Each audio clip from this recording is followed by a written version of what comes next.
Hello students, my name is Dipanshu Agarwal. I'm a CAT trainer, and in this video I'll be talking about CAT 23 tips and tricks that you can follow to have a healthy crack at the CAT exam. First thing is the exam pattern. तुम्हें पता होना चाहिए कि exam है क्या. It will consist of 66 questions, right? 22 would be quantitative aptitude, 24 would be verbal ability and 20 would be DILR. ठीक है. DILR में 20 क्वेश्चंस हैं. अब वो 5x4 सेट भी आ सकते हैं, 2 सेट 6 के और 2 सेट 4 के भी आ सकते हैं. The CAT will decide the pattern. 22 questions जो क्वांट में हैं वो that can be from various topics, and verbal ability would be majorly about reading comprehension. Out of 24, around 16 questions would be from reading comprehension. So this is the exam pattern. You'll get +3 marks for a correct answer and -1 marks for a wrong answer, right? For unattempted, you'll not be deducted any mark. And for the short answer type question also, there would not be a negative marking. I mean, अगर तुम्हें question के box में आपका answer type करना पड़ रहा है, तो those type of questions will not give you any negative mark even if you type wrong. So that's the general pattern of the exam. And now we get into the technicality of the exam. तो देखो, अगर हम past few years के trend की भी बात करें तो जो 99 परसेंटाइलर होते हैं उनको वो ऐसा नहीं कि वो सारे क्वेश्चन सही कर रहे हैं, या जो 100 परसेंटाइलर हैं वो सारे क्वेश्चन सही कर रहा है, ऐसा बिल्कुल नहीं है. You don't need to solve all the questions in the exam. ठीक है. अगर मैं बात करता हूँ क्वांट की, अगर मैं सेक्शन वाइज बात करूँ तो क्वांट में you will get 99 percentile for 12 और 13 करेक्ट आंसर. ठीक है. मतलब जो अभी तक का ट्रेंड है, I am not surely saying anything, but जो अभी तक का ट्रेंड है उसके according 12, 13, 14 questions, if you get correct out of 22, you will get 99 plus percentile in quants. DILR और भी कम है. DILR में आप 10 से 12 questions करेक्ट कर लो, आपके 99 परसेंटाइल आ जाएंगे. वर्बल एबिलिटी थोड़ा ज़्यादा होगा, तो वर्बल एबिलिटी में I think 15 to 17 questions are required for 99 percentile. Obviously question भी 2 ज़्यादा हैं क्वांट से. ओके. तो the thing is कि out of the 66 question that you get in the CAT exam, you have to solve around 35-40 question to get into the 99, to breach that 99 percentile. ठीक है. तो first thing that you need to keep in mind is that you don't need to attempt all the question. अगर सारे questions attempt करने की सोचोगे तो उसमें प्रॉब्लम क्या होगी कि you'll get a lot of negative marking. ठीक है. I will give you a fact on this कि किसी भी कैट एग्ज़ाम में 30 to 40 परसेंटाइल तो 0 अटेम्प्ट्स पे भी आ जाते हैं. मतलब 30 to 40% लोग ऐसे होते हैं जिनके नेगेटिव मार्क्स आए होते हैं. ठीक है. तो अगर तुम एग्ज़ाम देने जाओगे और कुछ भी नहीं करके आओगे इस एग्ज़ाम में, तो भी तुम्हारे 30-40 परसेंटाइल आ जाएंगे. ठीक है. तो that is because of the negative marking. तो इसीलिए पूरा एग्ज़ाम तो अटेम्प्ट करने का नहीं सोचना है, वो टॉपर भी नहीं कर पाता है. ठीक है. A topper also can never attempt all the question and get all the answers correct. ठीक है. तो देखो, you take the syllabus of the exam, वो कहीं से भी मिल जाएगा आपको. तो सिलेबस के अकॉर्डिंग आपको क्या करना है कि आपको पहले कॉन्सेप्चुअली सारे टॉपिक्स को समझना है. ठीक है. और उसके बाद उन कॉन्सेप्ट्स के बाद उन टॉपिक्स पे अराउंड 200 to 300 क्वेश्चन आपका टारगेट होना चाहिए कि 200 से 300 क्वेश्चन मैं कैट देने से पहले, कैट एग्ज़ाम लिखने से पहले मैं पर टॉपिक 200 to 300 क्वेश्चंस करके जाऊं. ठीक है. उससे कम करोगे तो that would not be a proper preparation. ठीक है. मतलब मैं कहूँगा कि आप कॉन्सेप्चुअली सारे टॉपिक्स को समझो, और उसके बाद जैसे मैं एग्जांपल लूँ एवरेज का, तो एवरेज में आपने सारे कॉन्सेप्ट समझ लिए. ठीक है. उसके बाद आप क्वेश्चंस पे जाओगे तो एटलीस्ट 200 क्वेश्चंस तुम्हें करने हैं, and that can be done in multiple rounds. I will tell you what multiple rounds are. But मैं ये नहीं कह रहा कि अभी अगर कॉन्सेप्ट किए हैं एवरेज के तो तुम्हें अभी 200 क्वेश्चन सॉल्व करने हैं, नहीं. At one time, you can solve 30 to 40 questions. That's more than enough. If you want to have a very strong preparation, तो आपको 200 to 300 question on an average पर चैप्टर पर टॉपिक करने हैं. अब इसमें जैसे टाइम स्पीड डिस्टेंस है तो वो थोड़ा लेंदी चैप्टर है तो उसमें 300 क्वेश्चंस कर लो. लेकिन अगर कोई छोटा चैप्टर है, रेशियो प्रोपोर्शन है, ratio proportion is small chapter comparatively, तो वहाँ पे 150 क्वेश्चन से भी काम चल सकता है. 150 क्वेश्चन कैन ऑल्सो सफाइस. ठीक है, तो this is the case. Then we have the strategy for each question. अगर मैं हर क्वेश्चन की बात करता हूँ तो हर क्वेश्चन को ऐसा नहीं कि अगर तुम्हें कोई क्वेश्चन नहीं आ रहा है तो जल्दी से तुमने उसको गूगल सर्च कर लिया या आंसर देख लिया या वीडियो सॉल्यूशन देख लिया. This is the very wrong thing that student do. तो student what they do is अगर उन्हें कोई क्वेश्चन नहीं आ रहा है, उन्होंने 10 क्वेश्चन ट्राई किए, उसमें से 6 नहीं आ रहे हैं, 4 कर लिए, 6 नहीं आ रहे हैं, तो वो क्या करेंगे, 6 क्वेश्चंस के लिए किसी टीचर से पूछ लेंगे या गूगल सर्च कर लेंगे या फिर सॉल्यूशंस ही देख लेंगे बुक से. तो वो गलत है. वो इसलिए गलत है क्योंकि अगर तुम्हारे पास जो भी मटेरियल है, जैसा भी तुम कंटेंट से प्रिपेयर कर रहे हो, उस कंटेंट में टोटल ही 200-300 क्वेश्चंस हैं.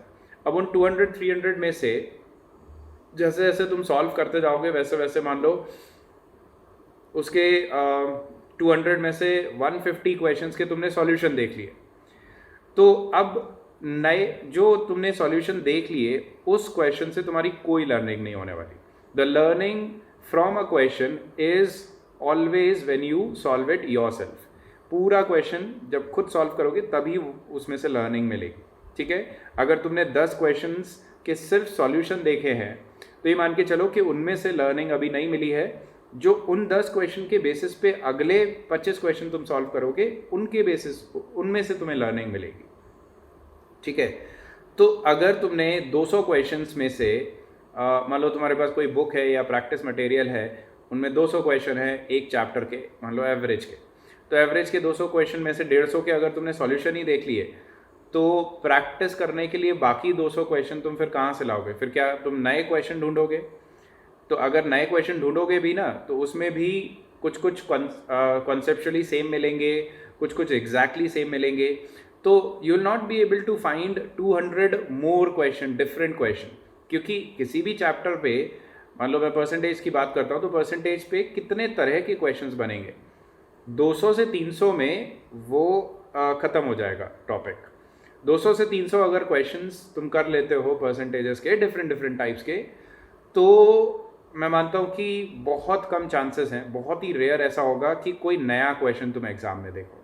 ठीक है, तो तुम्हें ये करना है कि कैसे भी अगर तुम 10 में से तुमने 10 क्वेश्चन अटेम्प्ट किए और 4 ही कर पाए हो फिलहाल at this point of time, तो बाकी 6 को ना ऐसे ही छोड़ दो फिलहाल के लिए और उसको अभी के लिए छोड़ दो. मे बी 2 मंथ्स बाद एक और राउंड लो और उसी चैप्टर पे वापस आओ, तो वो जो 6 क्वेश्चंस हैं वो आप बेटर वे से कर पाओगे. हो सकता है उस 6 में से 2 और या 3 और सॉल्व हो जाए.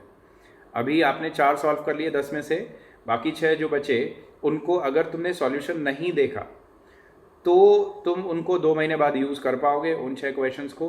अगर तुमने आज वो 6 क्वेश्चंस के सॉल्यूशन देख लिए तो वो तुम्हारे लिए नलिफाई हो गए इस पॉइंट ऑफ टाइम पे. उसके बाद तुम उसमें से उन 6 क्वेश्चंस से लर्निंग नहीं निकाल पाओगे.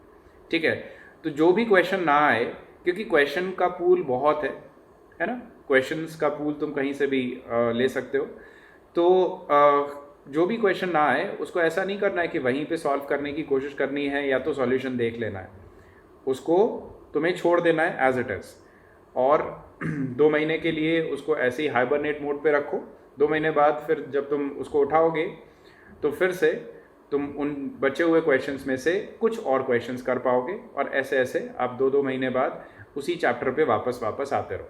ठीक है, और जो क्वेश्चन तुमने कर लिए हैं जब तुम सेकेंड राउंड पे आओगे, देखो दिस इज कॉल्ड राउंड्स, कि एक बार में एक चैप्टर को आप 0 से लेके 99 परसेंटाइल तक नहीं प्रिपेयर कर सकते हो, ठीक है। एक चैप्टर मान लो टाइम एंड वर्क की मैं बात करूं, तो टाइम एंड वर्क में आप ऐसा नहीं कर सकते हो कि एक ही बार में कॉन्सेप्ट और प्रैक्टिस करके आप देश के 99 परसेंटाइल स्टूडेंट्स में, 99 परसेंटाइल वाले स्टूडेंट्स में पहुंच जाओ, ऐसा नहीं होने वाला।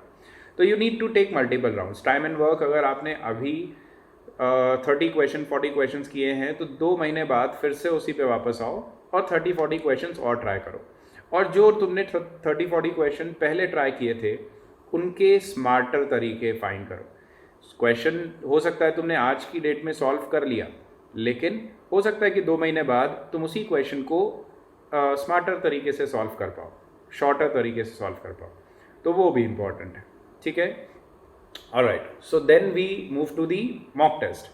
तो अगर मैं मॉक टेस्ट की बात करूँ तो before actually going into the exam I would advise you around 50 to 60 mock test if you are targeting 98-99 percentile।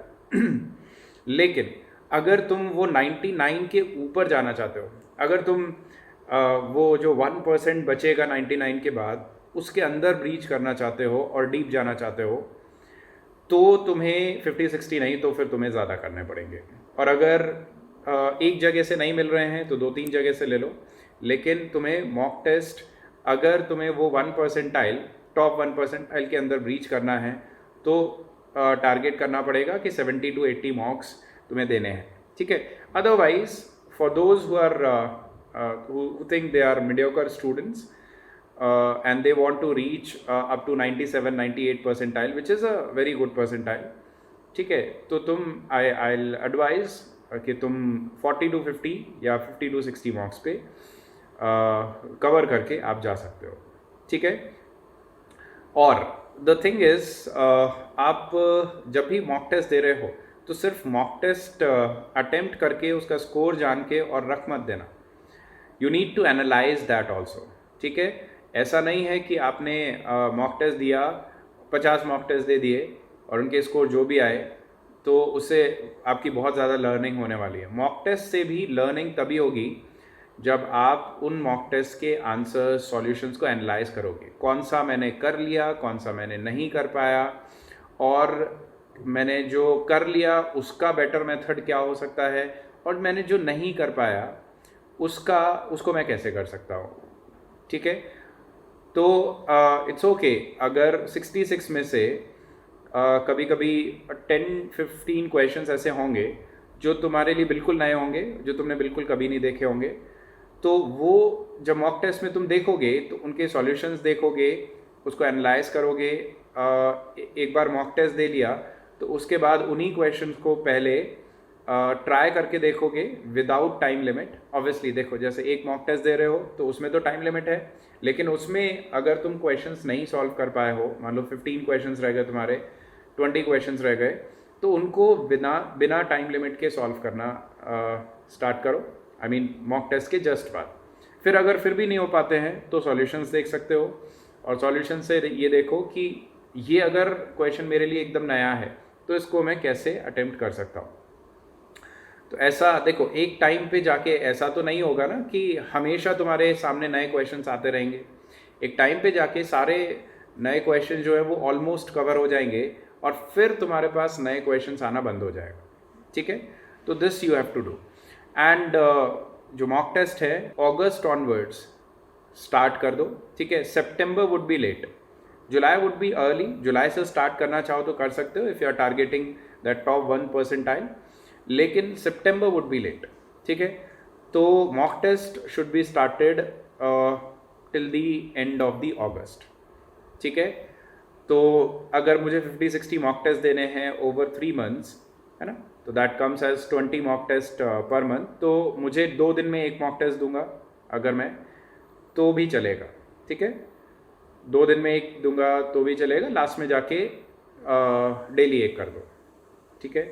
जब तुम्हारे पास कंटेंट, जब तुम्हारे पास मॉक टेस्ट ख़त्म हो जाए या तुम्हें लगे कि कम मॉक टेस्ट किए हैं तो लास्ट में जाके डेली एक कर दो। एंड द थिंग इज़ कि अगस्त तक अगर तुम कुछ चैप्टर्स के कॉन्सेप्ट नहीं कर पाए हो, क्वेश्चन सॉल्व नहीं कर पाए हो, तो भी मॉक टेस्ट स्टार्ट कर दो। इट्स नॉट दैट कि तुम्हें पहले पूरा कोर्स कवर करना ही करना है, ख़त्म करना है, उसके बाद ही मॉक टेस्ट पे जाना है, ऐसा नहीं है।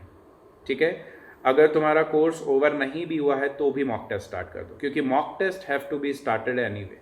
और तुम्हारी जो मेजर लर्निंग होगी वो कॉन्सेप्ट और क्वेश्चन सॉल्विंग से नहीं, वो मॉक टेस्ट अटेम्प्ट करने से ही होगी। ठीक है, क्योंकि मॉक टेस्ट अटेम्प्ट करने से तुम वो टाइम मैनेजमेंट भी सीखोगे और वो फील भी तुम्हें आएगा कि एग्ज़ाम में तुम्हें कैसे चीज़ों को देखना है। Okay, obviously I would say कि अगर तुम बिल्कुल फ्रेश स्टार्ट कर रहे हो तो 10 to 12 मंथ्स की साइकिल बेस्ट होती है प्रिपरेशन के लिए, बट 6 मंथ साइकिल भी कभी कभी, और कभी कभी नहीं, मैनी ऑफ दी केसेस, बहुत बार तुम्हें 6 मंथ साइकिल भी बेटर प्रोडक्टिविटी दे देगी compare to the 10 month cycle और 12 मंथ साइकिल। क्योंकि देखो, it is very difficult to be consistent for 10-12 months, but if we talk about 6 months, अगर मुझे ये है कि भाई मुझे सिर्फ 6 महीने कंसिस्टेंट रहना है और मेरा कैट क्लियर हो सकता है, तो मैं ज़्यादा डेडिकेटेड होऊंगा, मैं ज़्यादा फोकस्ड रहूँगा। ठीक है, जब तुम 10-12 मंथ्स की साइकिल कर देते हो या उससे भी बड़ी साइकिल कर देते हो ना, तो वो एक कंटिन्यूस साइकिल नहीं होती है, वो स्विच ऑफ स्विच ऑन वाली साइकिल होती है। उसमें क्या होगा कि तुम 2 महीने प्रिपेयर कर रहे हो, फिर तुम बोर होने लग गए, फिर तुमने 1 महीने का गैप सा ले लिया, एक महीने का गैप ले लिया, एंड उसके बाद फिर से तुमने रीस्टार्ट किया साइकिल। तो वो जो गैप और स्टार्ट एंड स्टॉप्स आते जाते हैं ना, जो लंबी साइकिल में आते हैं, वो तुम्हारे 6 मंथ्स वाली साइकिल में नहीं आएंगे। उनको एलिमिनेट कर दोगे तुम 6 मंथ साइकिल में, अगर तुम्हें क्रैक करना है तो ये प्रोडक्टिव भी हो सकती है, एडवांटेज भी हो सकता है तुम्हें शॉर्ट साइकिल का। ठीक है, ओके, उसके अलावा you should maintain healthy lifestyle, healthy body. तुम अपने हेल्थ का ध्यान रखोगे तो भी वो बहुत ज़्यादा फ़ायदा होगा तुम्हें कैट के एग्ज़ाम में, क्योंकि एक तो तुम्हें अगले 6-7 महीने तक कंटिन्यूसली बीमार हुए बिना पढ़ाई करनी है। तुम्हारा कोई टाइम लॉस नहीं होना चाहिए बीमारी में, या तुम अपनी लाइफस्टाइल को ही बैलेंस नहीं कर पा रहे हो तो टाइम लॉस नहीं होना चाहिए। दूसरी चीज़ कि तुम्हें आदत होगी, अगर तुम एक पढ़ने की आदत डाल रहे हो और सिंपल खाना खाने की आदत डाल रहे हो, सिंपल रहने की आदत डाल रहे हो, तो तुम्हें एक आदत बन जाएगी। और तुम मॉक टेस्ट दे रहे हो, तुम्हें एग्ज़ाम करने की आदत होगी, तुम्हें वो स्क्रीन देखने की आदत होगी, है ना, तुम्हें बुक्स देखने की आदत होगी, तुम्हें रीडिंग हैबिट्स तुम्हारी बढ़ जाएंगी। तो वो सब करना भी बहुत ज़रूरी है, apart from the preparation only, है ना, वो भी प्रिपरेशन का ही पार्ट है। तो आई वुड से कि अगर तुम्हें कोई भी एग्ज़ाम क्रैक करना है तो उसके लिए तुम्हें लाइफस्टाइल भी बैलेंस करके चलनी होती है। ऐसा नहीं कि तुम अगर रेगुलरली पार्टी कर रहे हो, रोज़ पार्टी कर रहे हो, तो तुम एग्ज़ाम को क्रैक कर पाओगे, राइट? तो it would be difficult, healthy नहीं होगा वो, है ना। But once in a while you can always have fun. ठीक है, घूमने जा सकते हो, पार्टी कर सकते हो, कुछ भी कर सकते हो। ठीक है, तो this is also a part of preparation. Alright, so that is all from my side. All the best for your upcoming exams, not only CAT but the other exams also. Okay, and that is all in this video. Thank you.